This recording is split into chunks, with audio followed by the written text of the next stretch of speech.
Okay, we still have a few people that will come. We know they're going to be a bit later. Some of them are finishing off meetings and coming from over. Some coming down from Saitama, and a couple of people coming in from meetings in Tokyo. But I think we've had a good start. Everybody's got to know each other a little bit. So thank you and welcome to the. I think it says the second one, but we've actually had 3 of these.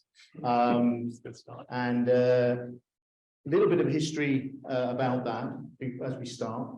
I'll just run through the first slide, which is the agenda, and it's important just to think about this because we've obviously done the first part, but when we do into question and answers, we will have a few questions here, and then we will also get up and go in and finish off the food and drink more wine and talk about some of the topics during a mix and mingle. Okay, so I think the idea of this is not for you to sit down like a classroom, it's to interact and network with everybody. So I hope you can all do that. And if you're wearing a tie and you want to loosen it off, please do so. We'll be happy if you do that as well. Okay, so as I said, welcome to the sustainability event. I've got a fantastic panel here, and I'll introduce you to those in a moment. As you all know, N-World Group, we're the guy walking behind at the back there, taking a quick seat, is Scott Wallace. He's my boss, and sort of started up the executive search team at N-World. And the mafia-looking group in the corner there, that is the some of the senior management there that you met already, from left to right, Fabian, Kevin, and Chris. Please introduce yourself to them as well. Now, the executive search team, which I belong to, and Anita, who greeted you when she came in, we're part of the executive team. There are 4 others that are not here this evening. Sustainability and ESG, or whichever way you want to look at it, usually abbreviated. We've got CSR in there as well. EHS has also popped up a few times. In 2009, myself and Scott, when I was drinking, met a guy called Gavin Dixon. Gavin, please. And as some of you have found out, Gavin is the business partner of Tove, and please talk to him later. But it's because of him we started the route down sustainability. Our clients at that point had been asking us about sustainable business, sustainability, ESG, the impact for them on their business. So we wanted something that we could align ourselves with. And at that time, 3 years ago, 3.5 years ago, I should say, it was still an unknown to some of us, but becoming more and more of an increasing topic for the senior leaders that we were talking to. Fast forward then to March 2020, and we had a fantastic event all planned, and COVID hit. And then we decided, rather than cancel it, we will put it online. So we did a first online sustainability discussion, and we then, since then, have had another one with Tove and Gavin's help. And this is actually the 3rd of the series, and we plan to do a few others. So please, everybody here, we value your input afterwards. So there are 3 things we want to get today. Make sure everybody learn something new.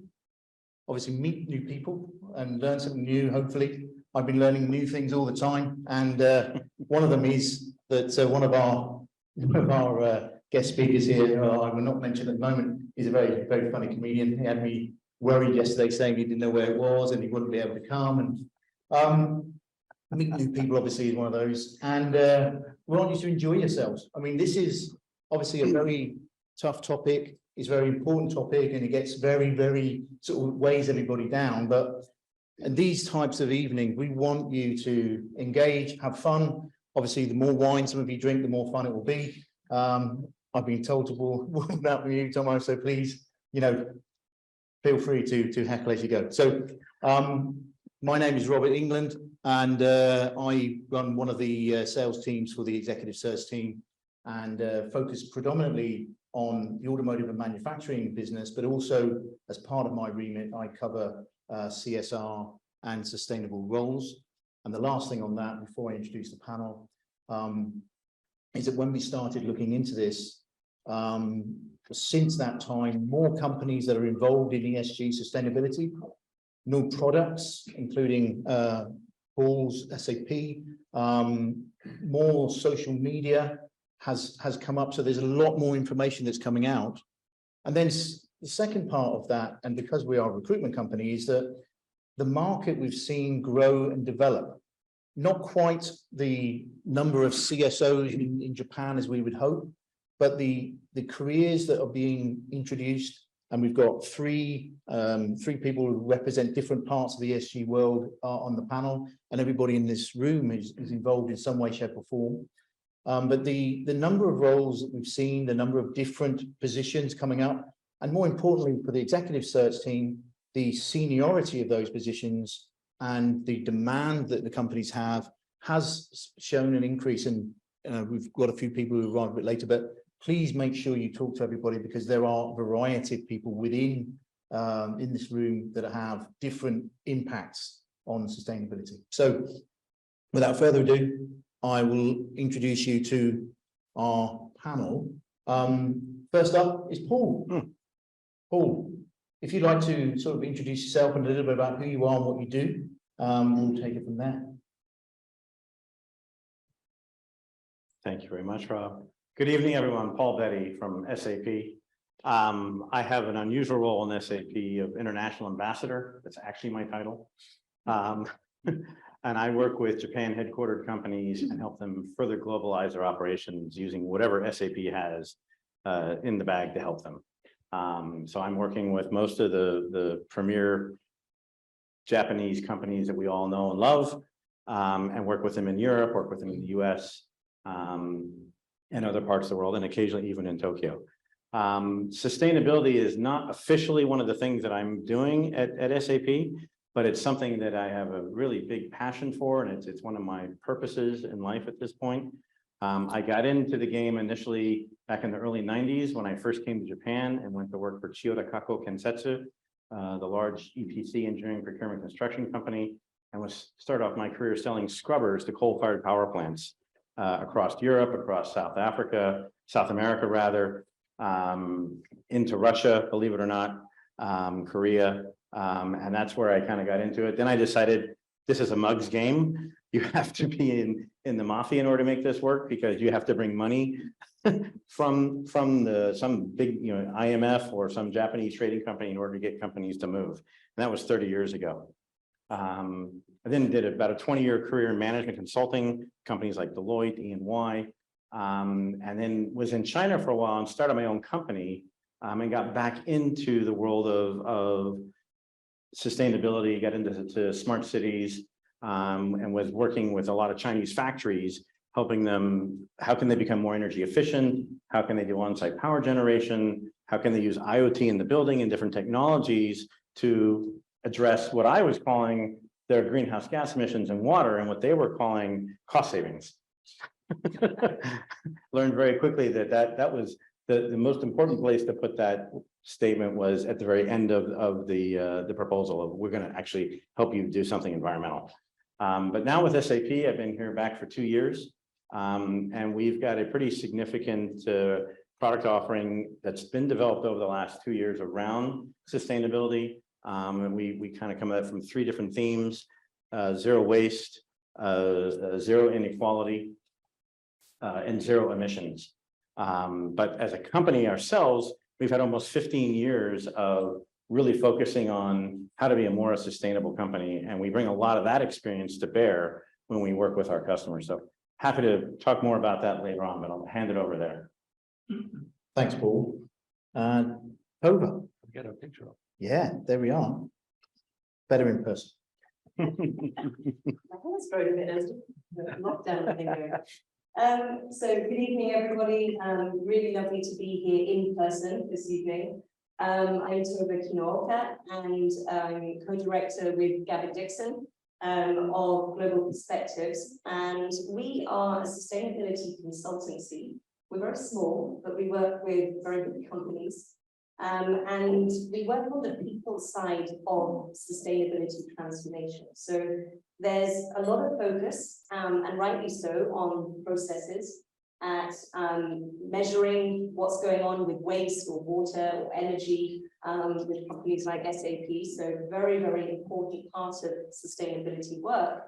But what we find is that there's often not so much focus on people and aligning the people in the organization with what the company wants to do in terms of sustainability.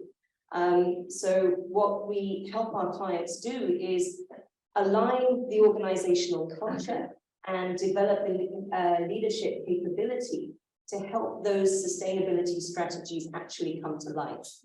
And my sustainability journey, I think, started very early on. So I grew up on a farm in the middle of nowhere in the UK, and very different life to the one I live now.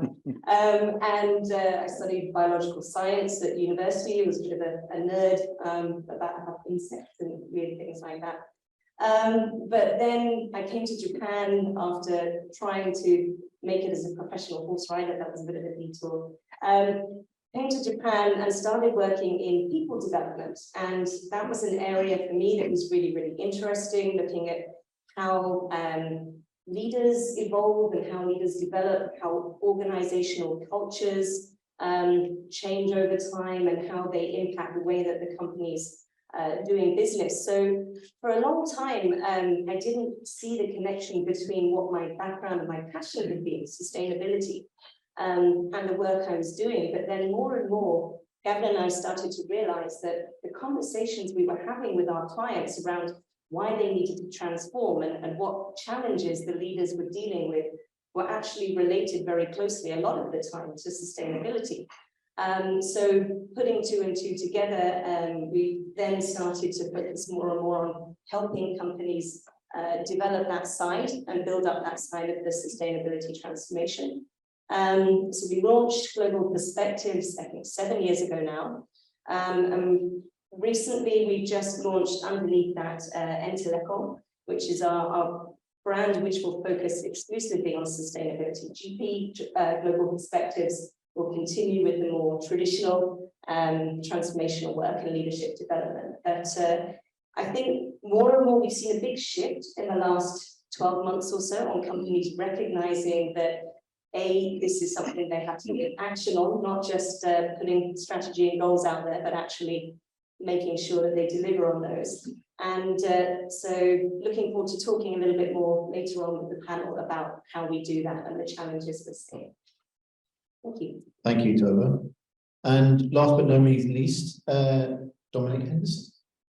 Good evening, excuse me. Good evening, everyone. Dominic Henderson. I used to be an investment banker. No, you wouldn't guess it, would you? But the good news is that I can still fit into these suits 14 years later. And just before I leave the subject of clothes, I'd just like everyone to acknowledge the wonderful tweed jacket that Rob is wearing. Yes. This is his pride and joy, which he bought on his last trip to the UK. So I came here a rather roundabout way. I grew up in Japan until I was about 10 years old. When I went back to the UK. When I left university, I went into investment banking world in London, but specifically to focus on Japan, the Japanese equity market. That moved me to Japan, and then I went to New York, and I came back to Japan 21 years ago. So I've been in Japan probably about 34 years of my life. I left the investment banking world in 2008 and set up a venture capital focused on fintech. The idea was brilliant, but in those days, the word fintech didn't exist. We used to wander around talking about disruptive business models in finance, and it was a bit of a mouthful. And the global financial crisis really didn't help us. So anyway, I did that for a few years. And at the same time, I was on the board of 2 Japanese companies for 7 years and 8 years. And without me actually realizing, I find myself now at a company called Morris Sadali, which we focus very much on what we're going to discuss today. But I look back to my days on the boards of these 2 companies. Admittedly, they weren't big companies, but governance was really not a big thing. And we'll talk about it in more detail, but we can talk about ESG and things. I personally don't like that expression, okay? Because it covers so many things, and a lot of people just glaze over. And sort of 650 companies in the world that cover ESG ratings and ESG advisory. It's just madness. Just think of it as risk. Okay, ESG is about risk, business risk, identifying the risk. What are you going to do about that risk? Now, what Morris Dali does, it's a 50-year-old company, but it was set up in Japan last year. I joined to do that. We deal exclusively with listed companies. So the listed companies are our clients. We help them understand what institutional shareholders, their shareholders, expect in terms of governance and various policies related to sustainability and things like that. Now, the reason I did this is that in my career, I've seen several waves coming. They typically come from the West. There was some sort of technology things in investment banking. You could see they were coming this way, they came this way, and hence we have the online brokerage firms. We see it very clearly now in ESG. It's probably coming from Europe more than from the US. And Japanese companies have to be prepared for this. I would say that the top 50 companies who have to compete in global markets, they understand this, okay? And there's some, we kind of identify the companies that are not doing very well at this, and then people like Tove come in and help them. Although I've never met her before today. So, and I think that the issue from my perspective is, okay, so just to explain a little bit more what we do is we help listed companies identify, understand, and engage with their shareholders, and help them understand and respond to the expectations of their shareholders when it comes to issues related to ESG. But we also get involved in the transactional side. We'll help companies that are being attacked by an activist, and Japan is a very, very attractive hunting ground for activists. And also when companies are doing transactions, let's say an M&A transaction, they need to get the support of their shareholders. So we get, we sort of persuade their shareholders to vote. My final comment about ESG and why I think tonight's conversation is going to be interesting is the number of companies that I've come across who regard, they won't admit it, but I can see from their actions, to them, ESG is a box ticking exercise. Okay, it's a box ticking exercise. One company even said to me, we don't need to be the leader. We just don't want to be the last. So that means they're in the box ticker. And if I can just leave one last comment, we arranged a webinar with Glass Lewis early this year. They're a proxy advisory company. And the panel was the discussion was ESG. And we encouraged people to submit questions beforehand. We had 125 questions before we even started. The questions included, what is this ESG? Do I need to pay attention to it? I'm not kidding. So there's a very long way to go. I think I've set the scene for their business. Thank you, Dominic. Now, obviously, in the introduction, you'll see that we've got 3 people from different parts of the sustainable chain or ESG area, which overlap quite nicely. There will be opportunities for you to ask questions, perhaps in the later stages of this. We've got a few questions we'll go over in a moment, but it is interactive. If you have a question, please let me know. If you want anything asked before we kick off, then we can address that either as part of the panel or independently or offline. So before we go on, is there anybody who has a pressing question other than, is the toilet upstairs? Yes, it is. Okay, so with the timing, we can't sort of, and we talked about this briefly, we can't have a panel discussion with these type of people here and with everybody in the room without mentioning briefly COP27. From my humble background, and I don't profess to be an expert, I'm like a lot of people in the sustainability world, I am sort of self-taught and learn by meeting with everybody in this room. So, what I know is enough to sort of get me these guys on the table. But other than that, I'm not the expert, these guys are. But so COP27, I think the thing that stood out for me is about, well, I'm not going to give my input, I'll ask you guys. So Tove, we talked briefly about this, and from you, what was sort of your takeaway or key takeaway from COP27?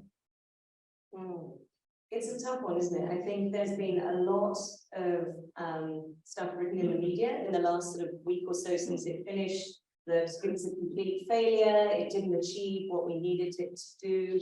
A lot of companies and countries that had made big promises at COP26 last year haven't really delivered anything or made any progress on those. I think we have to acknowledge that the loss and damage agreement in principle is a really, really good thing. Whether the tough part now is going to be actually delivering that, right? But in principle, that's a big step forward. For me, again, it's a little frustrating to see so much talk and yet still we're not making quick enough progress on the issues at hand. So it's wonderful that it gets so much coverage now. I think a few years back, nobody really talked about COP, and only the people who were really involved directly would really know it was even going on. Now it's much more widely covered in the media. That's a good thing. A lot more businesses are involved nowadays, which again is a very positive development. But I think it still highlights for me, and Gavin and I have talked a lot about this, that for countries to agree and things at a country level is very, very difficult. There are always going to be such massive political issues against getting agreement, and also the situation in different countries is so varied that it's very, very hard to align and get real agreement on things. That's where businesses, I think, can really take the lead, particularly within specific industries, can really say, well, collectively, we're not going to wait for the government to agree on this. We can actually get moving and get ahead with that. So it was good to see more businesses involved, maybe from that perspective. Thank you. Paul, any sort of thoughts from you? Actually, I agree completely with what Tove said. I was actually speaking with somebody earlier this week, and they said it seems COPs have become the latest version of Davos. That it's actually, a lot of the corporation. Not bad, yeah. Well, SAP's at both of them. Thank you. The fact that the corporations have become so involved, particularly starting last year with COP26 is when it really started. And there was actually quite a large Japanese presence, led by Hitachi, which was the premier commercial supporter of COP26. But I don't think they didn't repeat that this year at all. So, businesses are getting more and more involved with it. There's been I was actually just 2 weeks ago was at a presentation by Richard Edelman and his trust barometer, which many of you are probably familiar with. He's been doing for nearly 20 years of what is going on in trust in, I think he tracks 150 countries or something like that. And for the last 7 or 8, even 10 years, governments and NGOs, the level of trust that people have with those organizations is going down almost every year, to the point where now companies are actually seen to be the most trustworthy components of society, which is a really interesting change in the history of the world. But companies are now seen to be more trustworthy than governments or NGOs. So in some ways, it makes sense that more companies are getting involved with COP. But I think maybe in maybe COP29 or COP30, we'll start to see a divergence between actually now the governments go over there and talk, and businesses are going to come over here and start doing their thing. Yeah, go ahead. I mean, I don't disagree with anything you've said. I mean, I think what it's highlighted to both nations and to companies is just how difficult it actually really is to deliver on these pledges. Now, I won't go into the nations because that goes into geopolitics, and I don't want to touch that tonight. When it comes to companies, over the last 3 years, there's been a lot of companies throwing out, "Oh, we're going to be net zero by 2050." Yeah, and they have no plan, no way. And I know that asset managers will say, "Yeah. Listen, what we want to know, I mean, realistically, what we want to know is what your plan is for next year and the year after. Okay, we need to see the path that you think you want to take, and then let us be the judge." Okay, so I think that's one important thing. The other thing, oh, by the way, Hitachi was an interesting example. Hitachi is the poster child of Japan. They do things really, really well. And if I could just digress slightly, I'm looking at this from a foreign institutional investor's point of view. One of the reasons Hitachi stands out is they actually pay their people. They have more than 10 executives paid more than 100 million yen. In Japan, you have to, in your annual report, in fact, it's the U-Haul, you have to list the number of people paid 100 million or more. And a lot of people go to that page. It used to be something bad. It's actually now regarded as something good, like, oh, okay, you do reward. I see the CFO almost every morning in the locker room. He doesn't know who I am, but we chat. And so anyway, but Hitachi is the standout. Okay, Hitachi is putting very welcome pressure on a lot of other big Japanese companies, on NEC. Mitsubishi Electric is dysfunctional, but NEC, Toshiba's very dysfunctional. But they have to, they have something that they have to compete against. I mean, Japan's got, again, I don't want to go down the rabbit hole, but there's so many things and the governance part of Japan that just doesn't feel right. There's so much restructuring that needs to be done, so much consolidation that needs to be done. That's probably another panel. Thanks. Thank you. I think from what you were saying there, a couple of things that resonate maybe with discussions we've had with some of our clients is around, these lofty targets and lofty goals, and the idea that by 2025, 30, 50, we're going to be carbon neutral or whatever. And not enough time is being spent on the short-term goals. Actually, Rob, can I add to something I wanted to say? Sorry. We shouldn't be looking to, that's my personal opinion. I don't think we should be looking to the governments, okay? Because the geopolitics and all that sort of thing. But at the end of the day, when I look at my world, each country's regulator has a different opinion. There's no standard disclosure rules around it. So if you're a company, what on earth do you do? The only thing you can do is just focus on your business, make your business the best business it can be. You mentioned the reporting requirements. Our view is that big multinationals will now have to report to 6 different standards around the world in order to meet their regulatory requirements in the various jurisdictions, whether it's the alphabet soup of TCFD or B Corp or ISSP, whatever it may be. Big companies have to do that 6 times now. Crazy. I see a lot of nodding heads there. I think that's something we can talk about later in the discussion there. But thank you. We didn't want to spend too long on COP27, but we cannot just avoid we're just finishing up sort of last month. And now, if we can move on, as N-World, we did present a white paper recently.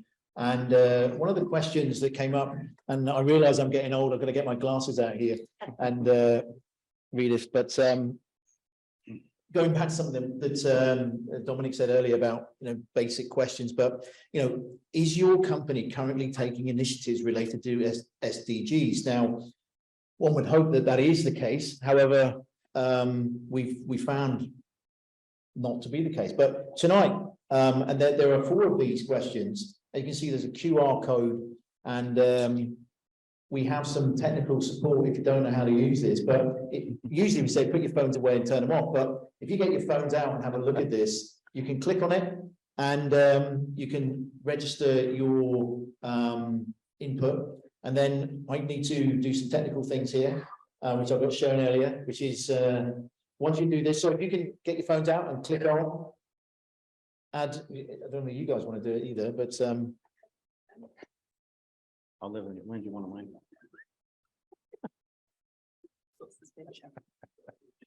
That's if you vote twice. if everybody's done it, then I'll click off because we can see the results instantaneously, apparently. Go straight. Wrong angle, sorry, everyone. Oh, no, you got the shadow. You got the shadow, man. Let me do it on my computer. All right. Is that is everyone ready for the results? Hang on a minute. I can do it as well. question. All right. Given the topic, I'll be surprised if the answer is different from what I suspect. Well, here we go. Oh, Sherry's coming in. Sherry? Sherry? Yes, that's good.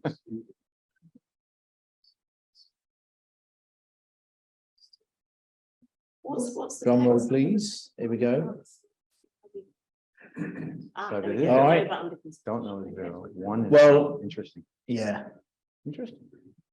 still one that said no, And 3 that are and considering. maybe a few people can use their phone. But The no is gathered. I'm hoping that the people who are, here who work in sustainability in their business are actually driving these initiatives. But you'd be surprised how many companies we talk to that don't have anybody doing this. Now, Tove, this falls into your world of influence. You want to give a little bit of insight as to who you're talking to and what some of the challenges are within your world of the consulting? So it's interesting, isn't it? I think when it comes to environmental sustainability, I think a lot of companies are now beginning to take action. And that's a very positive thing. It's a lot more tangible, I think, than the social side. If you're talking about ESG, looking at the environmental, social, and governance categories, the environmental side is easier to measure, and companies are perhaps getting more pressure on that side. So I think there is action beginning to ramp up there. What we often hear is a lot of excuses when it comes to the S part of ESG, or the social category of the SDGs, because it's a bit fuzzy and it's hard to measure.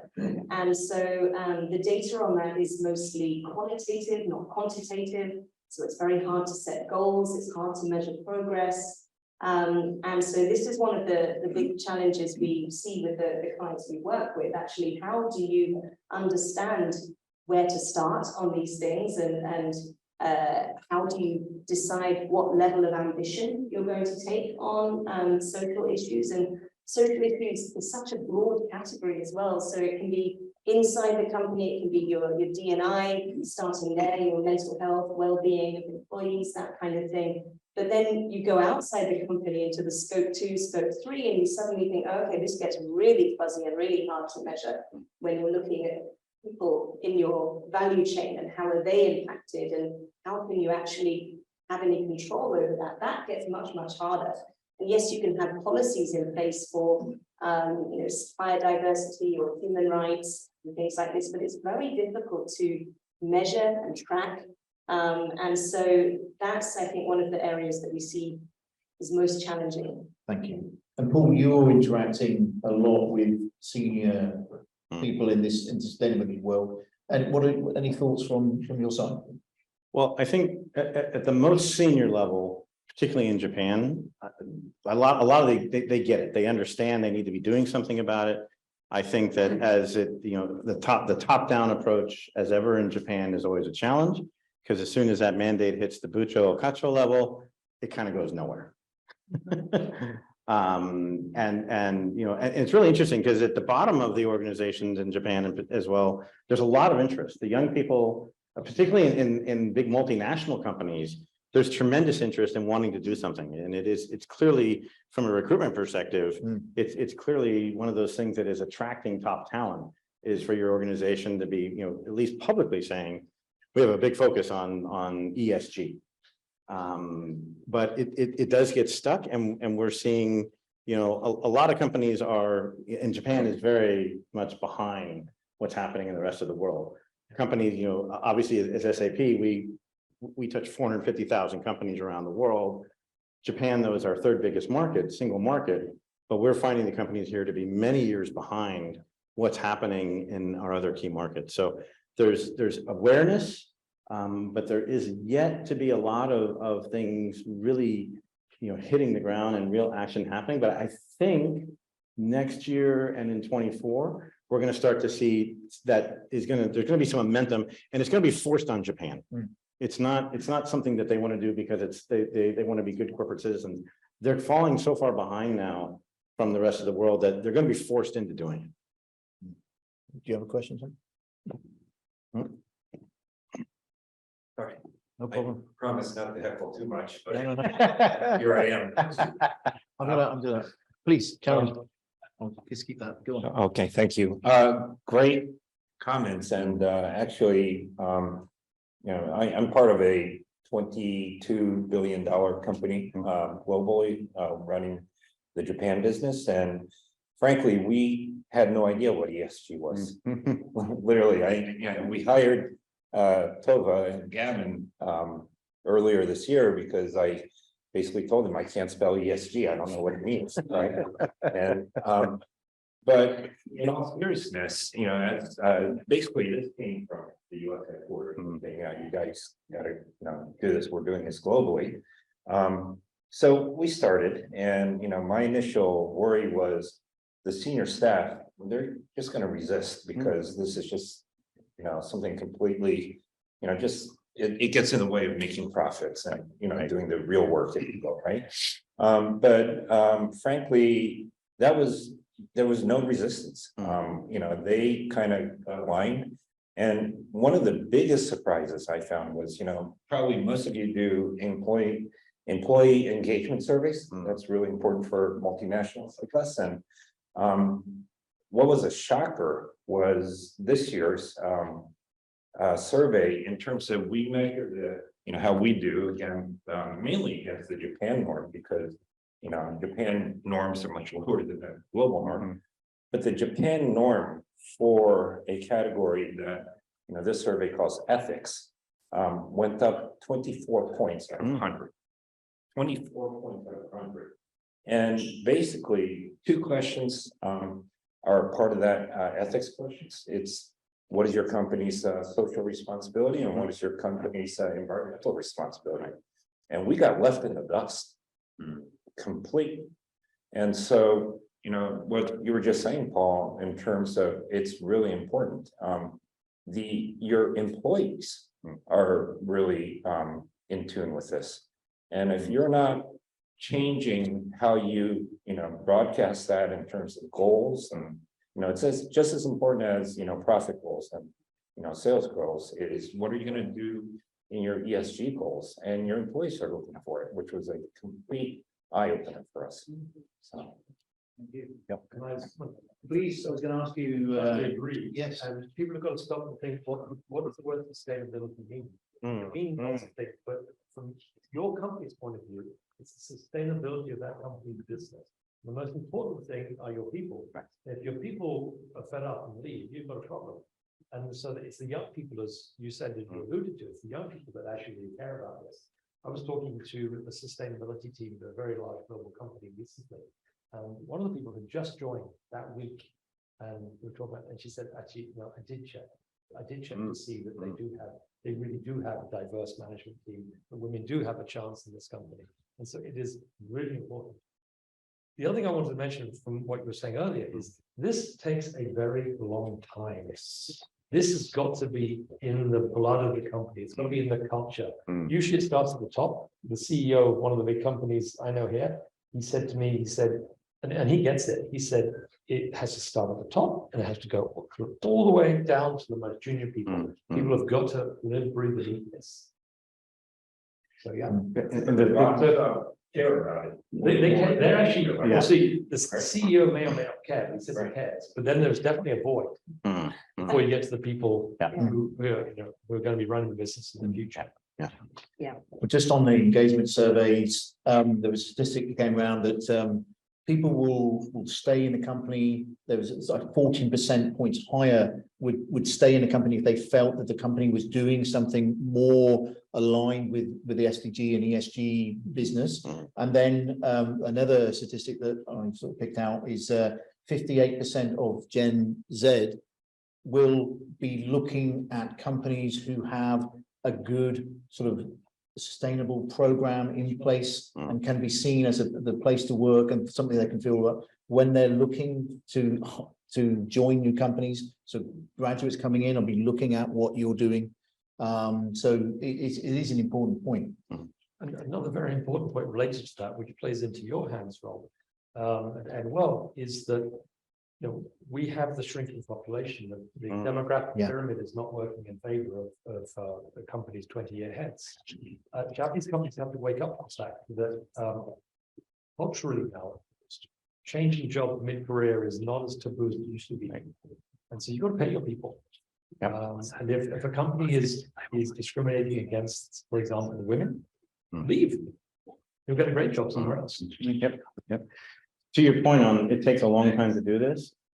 SAP is actually one of the benchmarks in the world of IT and software for what does it mean to be a sustainable company. We started in 2009. We're now in year 10 of issuing an integrated report, which is where you bring in the sustainability, the financial and the non-financial together in your annual report. The management made a commitment 2 years ago to be carbon neutral by 2023, which is next year. And we're on track to be there, but we're an IT company. It's easy for us to do that because we're talking scope 1 and 2. So that's like 3% of our emissions. And then we made an even crazier commitment, which we don't yet know how we're going to get there, is that we are going to be carbon neutral across all scope 1, 2, and 3 by 2030. But that type of almost crazy commitments to doing this has a huge impact on our ability to attract top talent around the world. It really makes a big difference. The latest surveys are we've got 85% employee engagement. And that's pretty darn high. Yeah, we have a question. Yeah, so maybe 2 comments, if I may. One of my university professors used to say, it depends on the circumstance. So you would say maybe on the surface that the Japanese companies, because I feel it's slightly need to defend Japan, don't be so environmentally friendly. But I would say, look, what is your average car ownership rate? You pay for a commute pass. What is your percentage usage of public transport, for example? So it could be that it's actually a marketing issue. You're measuring the wrong thing. So if you say, what is your actual CO2 output per employee? How many are commuting by car? How many bicycles do we own? What is the portion of meat and dairy that we have in our daily diet? Then I think you might find the game changes a bit. So I kind of think, as my uni professor would say, it depends on the circumstance. That's a really good point. And if I could just comment on that, I think we work with both Gaishke and Japanese companies, and we find that a lot of our Japanese clients, there's a lot that they're doing that they don't realize counts, and they don't recognize necessarily that the positive impact that is having. So, and sort of back to your point, comment you made earlier, Dominic, about a lot of these things, the pressure coming from the West. I think, yes, that's absolutely true. And there's a lot of good practices that are very deeply embedded, right, in Japanese mindset, culture. Recycling. Exactly. Recycling here is certainly way better than it is in the UK, I think. So I think one of the things we often do is when we first start working with a company to help them identify, are there things that they're already doing that they aren't measuring, they aren't tracking, but actually it is having a positive impact. And I think that can help them gain confidence and momentum, and help people realize that actually we can all take part of this. It's not just the sustainability team's responsibility. Actually, everyone in the organization, whatever you're doing, can actually have an impact on this. So totally agree with you on that point. I focused on some of the negatives, but I don't feel particularly negative. And culturally, Japan is very advanced in many of these areas. I think Japan, but it would be a mistake for Japan to adhere to, the rules put upon by a foreign country. Japan's got its own issues. I mean, if you live in England or if you live in Germany or somewhere, you don't have to think about earthquakes. Japanese companies have to think about earthquakes. The aging population in Japan is very severe. I know Italy and China and Germany are catching up. It's a very, very severe right now. So these are things that Japanese companies need to think about, perhaps more than some of their overseas competitors. Right. But as the compliance requirements and then activist investors get more ensconced into a Japanese company, they do have to learn how to record, report, and then act. Yeah. And they have to get public with that. Certainly one of the things that Japan Inc. has generally not been good at is marketing and self-promotion, for sure.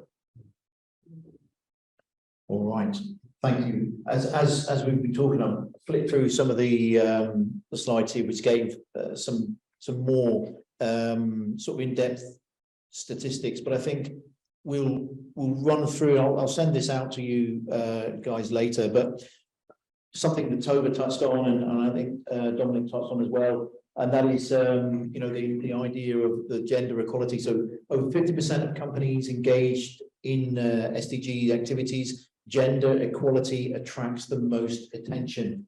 And I think that, you know, having worked in recruitment for such a long time, the gender diversity, DE&I has been such a long run sort of program that we would hope that you know, it would have improved by now, but it's still got a long way to go. And I think one thing that everyone's mentioned so far, and again, to the people in here, perhaps we can talk about it in the networking in a moment, but the seniority or position that's driving the sustainability programs seems to be increasing.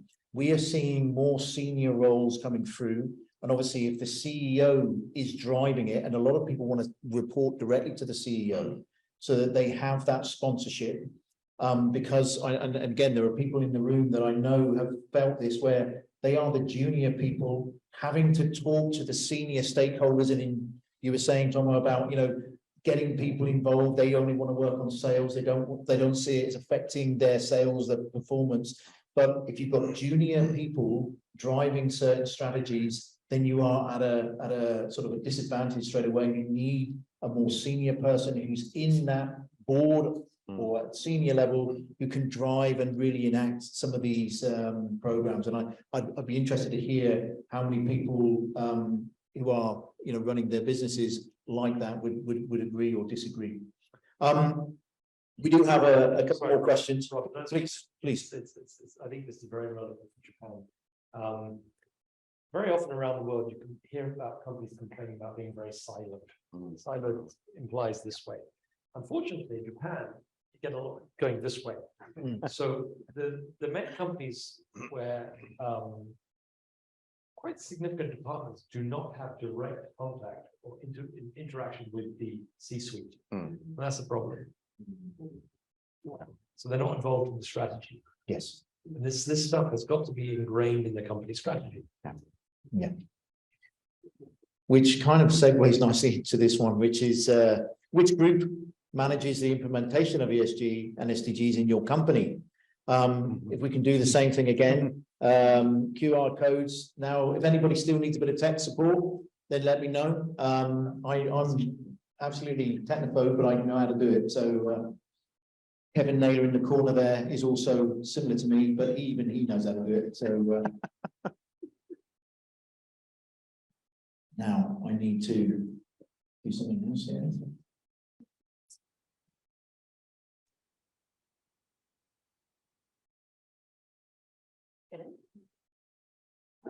I can't stand up. I'm blocking everybody. Is everybody okay? If you use your camera.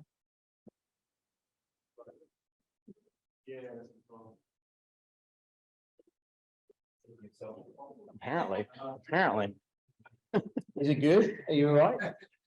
I failed. The IT guy fails the test. Oh. Sorry, Digger, what do I need to do? Or you could just use that. From the laptop? Or you can do it from here. There you go. Why didn't I think of that? That's so much easier.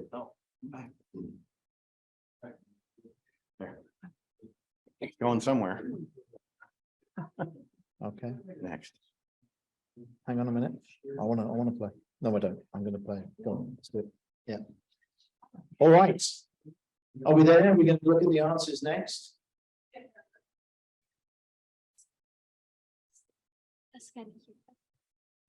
You can scan on that one as well.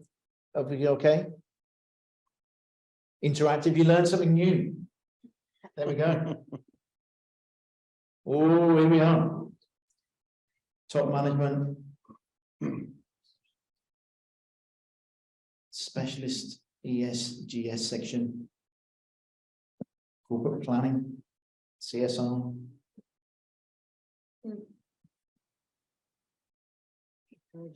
It's quite interesting that top management then sits. No marketing, that's good. No marketing is good. Yeah. Oh, there's another one there. Does the results of the small cross-section, does that surprise you? Is that in line with what you think? I'm quite encouraged actually to see that there's nobody in the marketing. Because that is usually a big indicator that it's more of a PR stunt or a greenwashing. Yeah. So that's very good to see. I think it's also indicative of the fact that, you know, something you were saying earlier about top management being involved. So that's an encouraging sign. Now, whether they're casting it down correctly and supporting is another thought. Do you have a comment on that? Yeah, sorry. No. Let me. This is our fourth panelist. Let's do then. Tell me you're up. We've been I think educated. it's critical that, you know, it be driven by the top management, but, you know, the company pays attention, but the actual activities have to be done Yes. across the board. Yeah. So when, you know, I was told we need to do ESGs, so I go, okay, fine.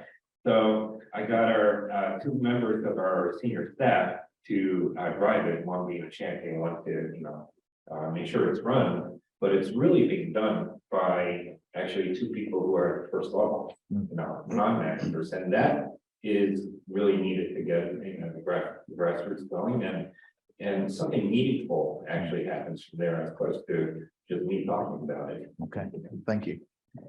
I would this- guess in my experience, looking at not the top Japanese companies, but you know, sort of mid-tier down, would be see the management say, I think we should be doing something about this. I've heard about this, and they'll hand it to corporate planning and then run with it.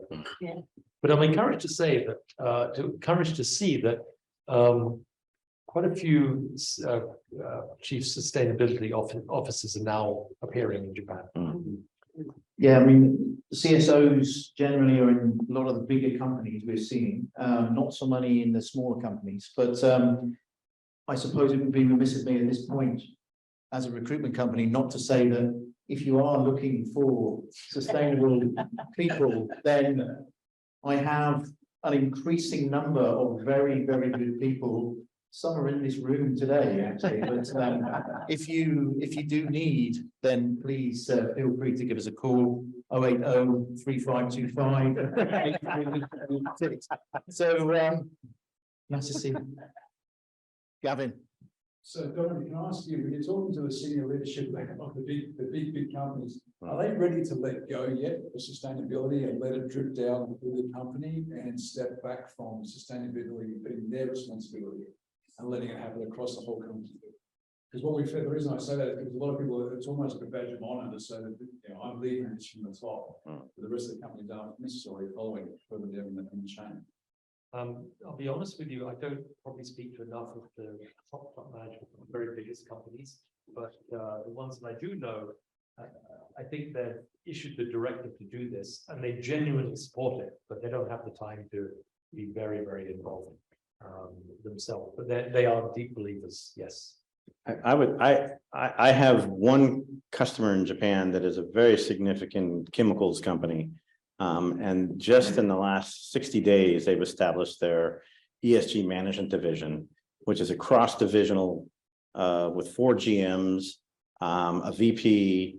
It reports to the risk management component of the organization. And they have the mandate starting in April to run all ESG initiatives worldwide for this organization. But their mandate is it must include everybody.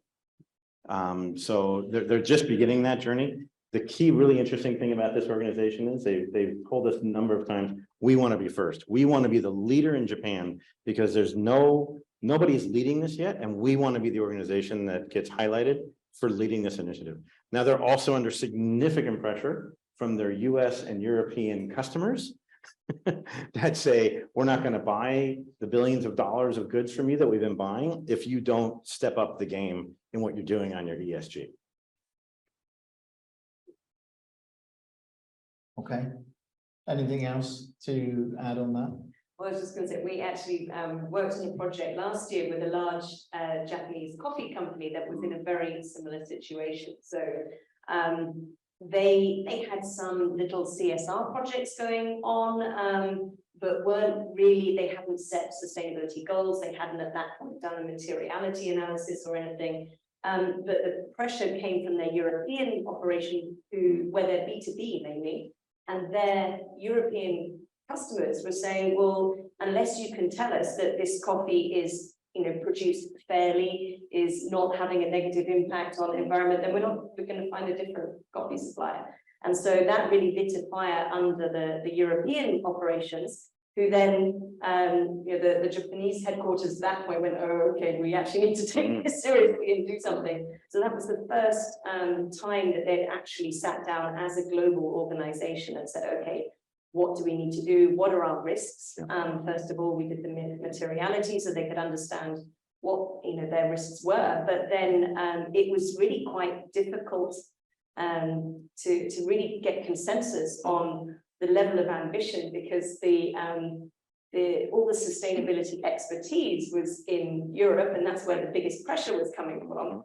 The decision making was still in Japan, and there wasn't perhaps so they kept pushing back and saying, well, we need to do this much, and it was very much the tick box mentality at the beginning. But to their credit, by the end of it, they worked really well and very hard on understanding why this was important and getting a long-term view. So we did get there in the end, but it was a challenging process when the pressure is coming from a market outside your own to really understand, so actually, how does this connect to us? What do we need to do, and who needs to drive it? And so, yeah, that was an interesting experience. So the use of the huge can of worms. This is very important.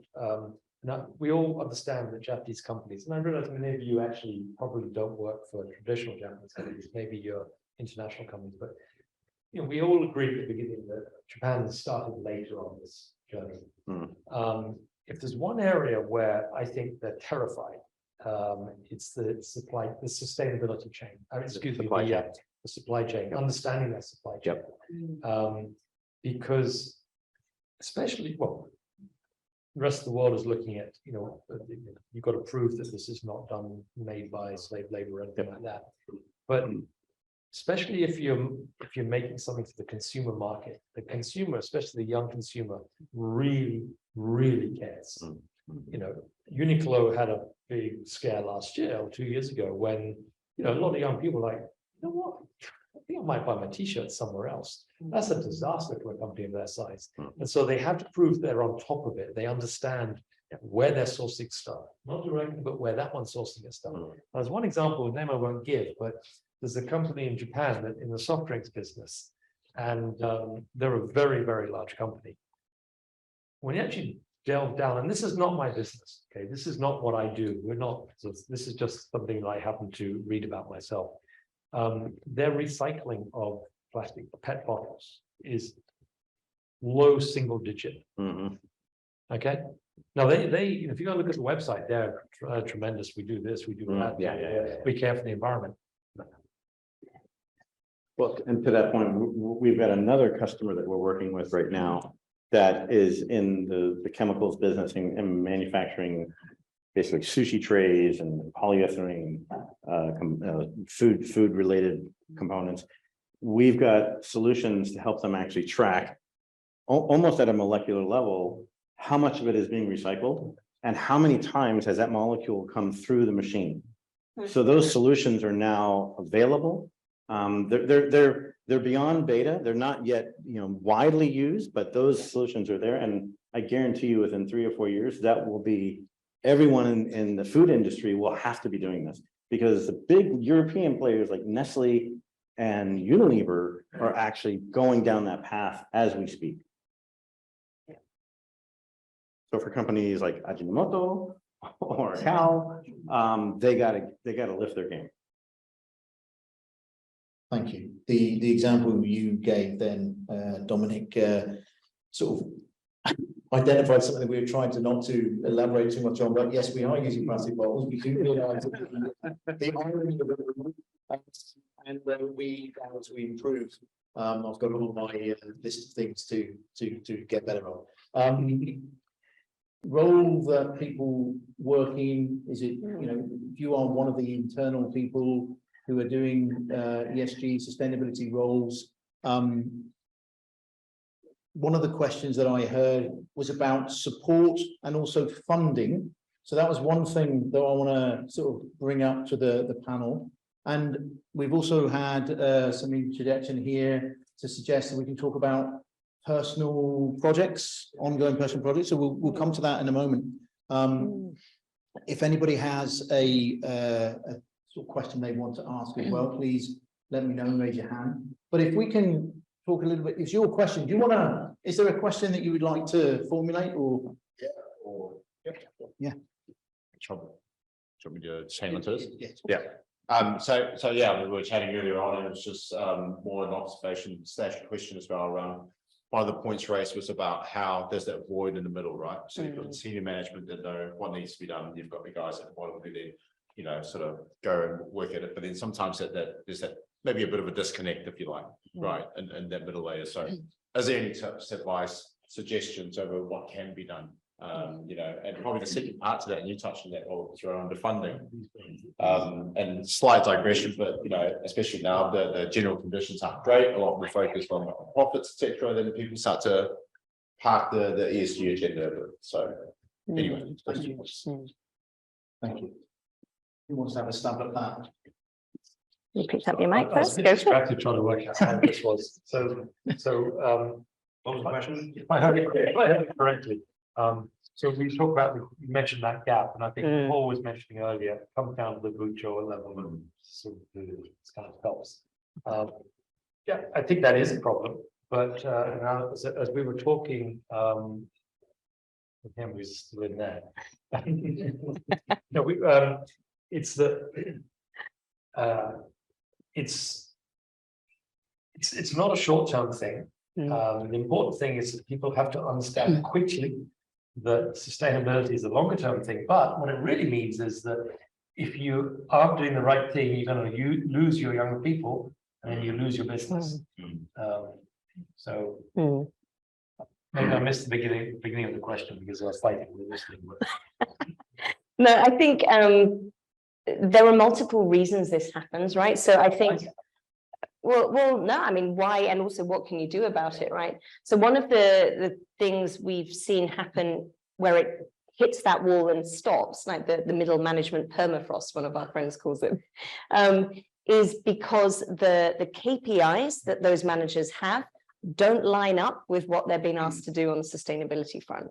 So if there's a disconnect there, then they're under pressure to hit their numerical KPIs. But if what they're doing on sustainability and how they're contributing as a team or a department or function to the company's sustainability strategy isn't being incentivized, tracked, recorded, then it falls by the wayside, right? The first priority is going to be hit your sales targets, hit your numerical KPIs. And so if the company can recognize that and build it into how managers are being evaluated, then suddenly it's a whole different conversation. So that's one part of it. But also I think on how they are developing their team, their younger employees, can also be part of that conversation as well. So if the strategy is just coming from the top and then the younger people are asking for it, but the ones in the middle are just getting crunched in between, what are the reasons? Why would they even change what they're doing? So I think one thing we've seen work really well in some of the clients that we're working with is getting projects, sustainability related projects that are real business impact. But the younger people are the ones that actually deliver, but they have to get the buy-in and the sign-off and support from their managers. And the direction comes from the top, but the managers are responsible for creating the space for people to do these projects, for supporting them on that. The young people are motivated because they're being entrusted to take things on which can really make a business impact, but also a sustainability impact as well. So that also works really well. In terms of the KPIs, the more advanced organizations have already implemented the financial KPIs to their C-suite and to the board.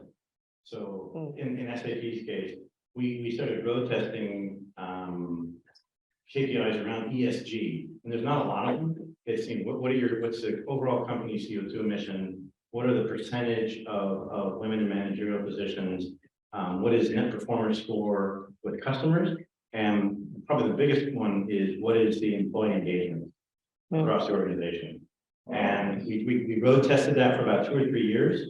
And then we started rolling in, I think the first year was 5%, the next year was 8%, and it's now to 20% of our most senior executives at risk compensation is now at risk if they don't hit those KPIs. The idea, putting it in at that most senior level, that was actually, we did that as well with our board in 2021. So now 20% of the board's compensation is now tied back to the SAP organization hitting its own KPIs that we tell the market we're going to hit when it comes to non-financial.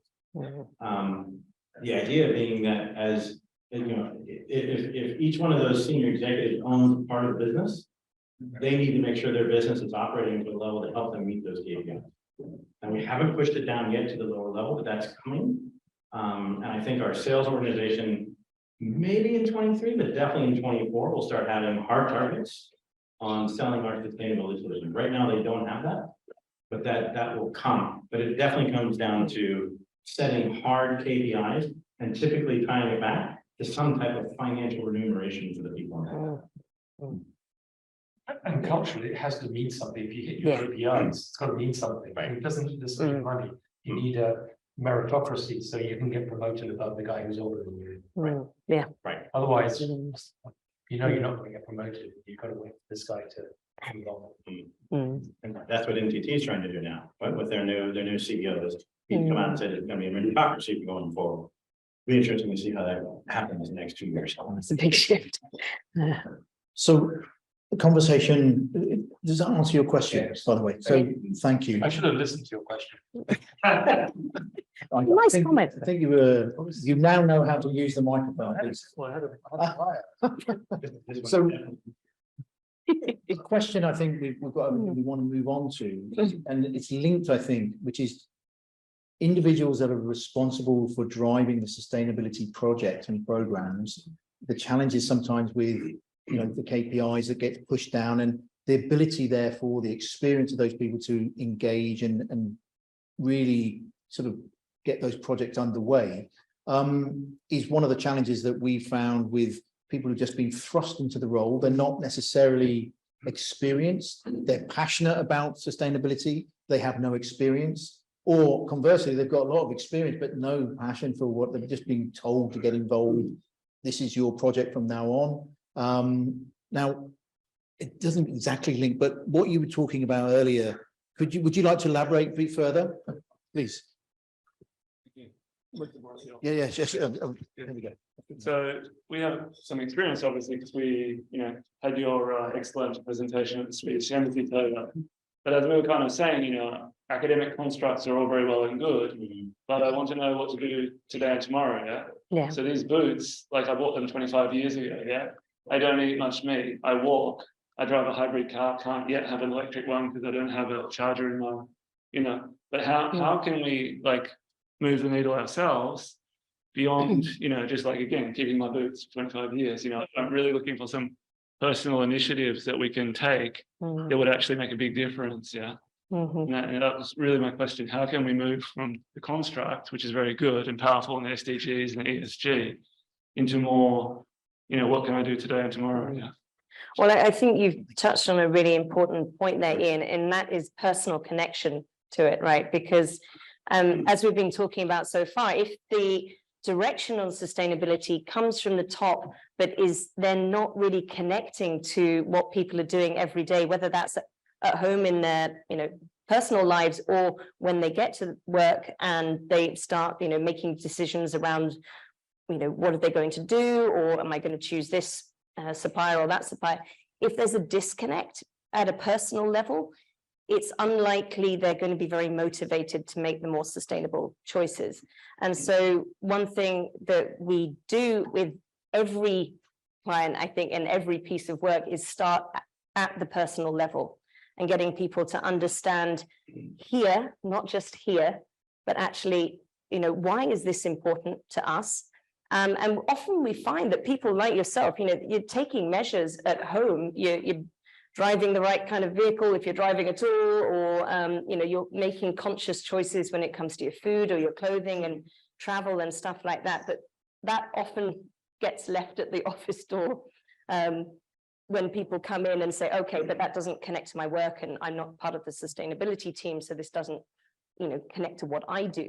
So if we can get people to understand, actually, this is, we all have agency in this, we all have the power to do something, and we look at it on different levels.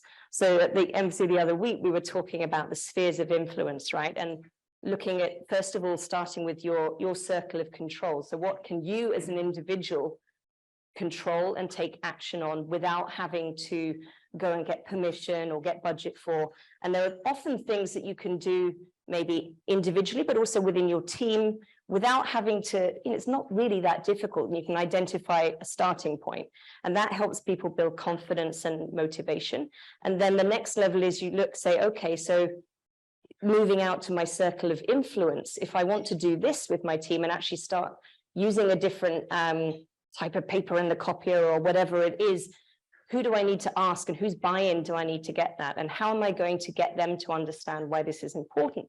Then you move on to that next level, and then you can move beyond that to the bigger, more complicated stuff. But it really has to start with the individual at a sort of you know, the inside. The motivation's got to come from inside, I think. And once people get that, then you see a shift and it really starts to accelerate things. I think as certain people in your organization take on this personal responsibility, they can become exemplars within your company. And they need to then communicate out to other people. Here's some examples of things you can do. You know, I'm doing organic gardening, or I'm only using public transportation, or, you know, I'm making a decision about, you know, I'm not using non-recyclable plastics. I'm using a water bottle. These little things add up, but having somebody who becomes the exemplar with your organization to show people, hey, you can do this too. Because I think the vast majority of people know, because of the COPs and whatnot, COP 26, COP 27, people know that this is now an issue. Climate change is happening. We can all feel it. We're starting to notice it every day in our lives. But a lot of people kind of throw up their hands. I don't know what to do. I'm only one person. I'm not Shell. I'm not, you know, Mitsubishi. I can't change the world. But, you know, Shell and Mitsubishi are run by individuals. Yeah. We all have a role to play in this. And similarly, you know, as an organization, when you're looking at your ESG strategies and whatnot, the strategy itself maybe get designed in a CSR or a strategy department. Implementation, execution has to happen across the organization. This is not, you don't outsource execution of sustainability in a big company to some other department. It has to happen by your chief manufacturer. It has to happen in your supply chain. It has to happen at your, you know, chief procurement officer level. They have to understand the actions they're taking on behalf of their company are having these impacts to the business. And ultimately, if you're a shareholder, you know, I think historically you could say companies that are sustainable, and again, in all definitions, sustainable, are financially sustainable. If you're just going for the quick buck, usually you're going to hit a wall. So you know, becoming an exemplar and being that example for people, I think, is really, really important. And slightly less micro, a bit more macro, but corporate culture. So you've got to have a culture where everyone feels free to speak out. I think it was Canon, I'm not sure, but it's one of the Japanese companies where this guy came up with the idea of changing the font they use. That saved hundreds of thousands of dollars on them. Yeah. Some young kids spoke up. So I've always said, I've always been a big believer in mentoring programs and things. I've always said to my people when I used to run a bigger company, listen, a good idea is a good idea. It doesn't matter who it comes from. It's still a good idea.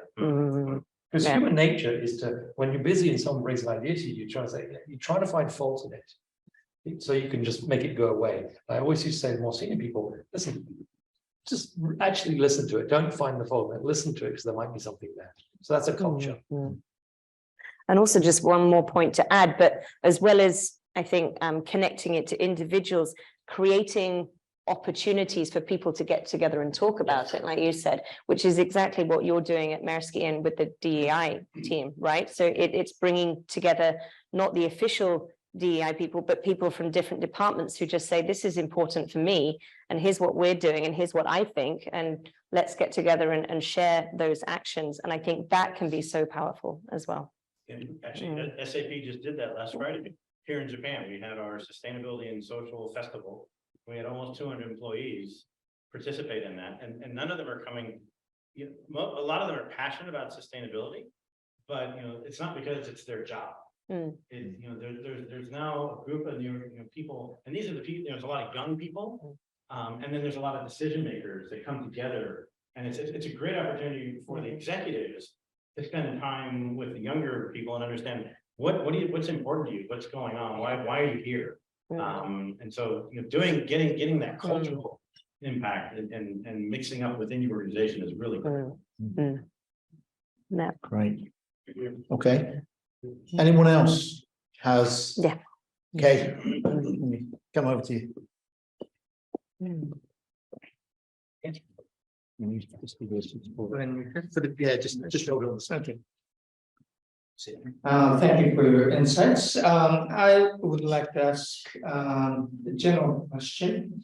I raised this point with Dominic during the break, but you're Japanese expert, so you're very familiar with this, that in Japan, corporate changes takes very slowly.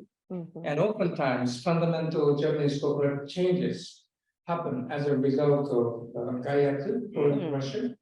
And in that regard, do you think activist shareholders, investors' role to play continues to be huge in effectuating Japanese corporate changes in terms of real ESG promotions, or without those foreign pressures, do you see real fundamental movement among Japanese corporations to make real changes for the ESG arena is happening? I'd like to get your insights on this one. Okay. Paul, do you want to go first? Well, I think, as I said earlier this evening, it's a big corporate level. These corporations are feeling tremendous pressure from their offshore customers, where they're suppliers to an Apple or to a Daimler or to any of these offshore mega companies. They're being forced, if they want to keep selling their products to these companies, and actually those companies want to keep buying Japanese products. But generally, the quality is something that they can't get in other places. But they're being told, if you can't meet these requirements, we're going to stop buying from you in 2-3 years. And most Japanese companies hence are feeling the pressure to do that. As the apex companies feel the pressure to do that, they have to go down into their supply chain, because the most big Japanese companies obviously are the components that they buy and purchase that go into the things that they sell come from the small medium enterprises in Japan. There's a huge problem for small and medium enterprises. How in the world are they, they got 200 people, they're running like crazy trying to make their products, they have really thin margins because they work for Japanese companies. How do they come up with the ability to actually start providing the data that their customer needs so that they can then respond back to their customer that they're doing it? But that's how the change is going to happen. And I think if it's really unfortunate, but for all the small and medium companies around Japan that aren't able to figure this out, they're going to have tremendous difficulty remaining in business. And so it's clearly international. It's not so much governmental pressure, but it's commercial pressure that's going to force this down, in my opinion. Right. Yeah. Pick up on that. So, so very often in Japan, yes, Gaiatsu is it, foreign pressure works. But unfortunately, we often went into crisis. You think to the bank, I mean, some of you might remember the banking crisis. Basically, Japanese banks were insolvent through the second half of the 90s, but no one did anything about it. And finally, Koizumi and Takenaka came in and said, guys, we've got to deal with this problem. So they hammered the banks, and it was the best thing they could have done for the economy and the stock market. So foreign pressure. Yeah, that was not just foreign pressure, that was a crisis. Okay. Right now, we have an issue in Japan with Dentsu. Dentsu has been corrupt as hell related to the Olympics, and is only now coming out. Oh, shock horror! It's I don't mean to make it sound funny, but you know we know about these things. That we've got to deal with them more quickly. And one very interesting and very encouraging example. So 2 years ago, a very small climate activist called Kiko Network. They had a shareholder proposal against Sumitomo Corporation, and they were actually, well, I would say they were successful. So they only, in inverted commas, got 20% support from shareholders, which was actually a surprisingly powerful, a big number. Okay. But it turns out two things that are really important that really didn't make it into the news. One is the number of shares that Kiko Network had was absolutely tiny. Literally, they had a few million yen. In Japan, you have to own shares for 6 months to be able to lodge a shareholder proposal. So they put in whatever it was, 2, 3, 4, 5 million, I don't know, and they succeeded. Now, what was actually happening is Sumitomo was in a difficult position. Like, I see what they're saying, but it's the government that was encouraging us to fund these projects. And so the government hadn't really stopped to think about all this. And so my point is this, these activists do not have to be big to be successful. In America, the people were terrified in America when this little company called Engine Number One bought a few shares of Exxon and managed to get 2 people on the board and completely changed the way Exxon was looking at things. And everyone's like, oh, wow, God, that's impressive. Without realizing that was happening in Japan with Kiko Network, who owned $20,000 worth of shares. So that's going to keep rolling. Yeah. And just one other point to add on. So we said maybe that, you know, the government isn't putting so much pressure on, but I think we are beginning to see more on that now because the government is getting pressure internationally from the G7 or the G20 or whatever it is. So for example, in I think it's April, we've got new legislation coming in where companies over a certain size are going to have to publish their data on their gender pay gap. And I think that's going to terrify big companies, but you know, that's a really good step. So if they're going to be forced to do this, that's really going to, you know, show us what the real state of things is and mean that these companies have to change. So that's not coming from outside, that's coming from the government here. And I think that definitely will be something that we'll see more of moving forward. I'll take the positive with that one, because if that's going to happen, which is a great thing, all you need to do is actually have proper equality in your company, and you will attract people. Yes. Yeah. All right. Thanks for the question, Kay. Started a good discussion again. I'm conscious now of time. So for those people who are still left, I really appreciate your coming this evening. And to the panel, it's been fantastic having you. I think everybody can say they've learned at least one new thing, maybe more. To Ian's point about what you can do, we can definitely use these again. So we can look at our pet bottles, take them home, use them again. And make sure you use them for at least until the end of the year. So guys, I think fantastic. We could say all night, really interesting. The last thing I will say is I'm also wearing boots that are nearly 20 years old, but good job on that. If you do want a tweed jacket, then I can give you the link. But no, it's all that shape. No, they're a lot smaller. This is specially made. But Dominic, Tove and Paul, really thank you very much, and everybody who arrived tonight, thank you again.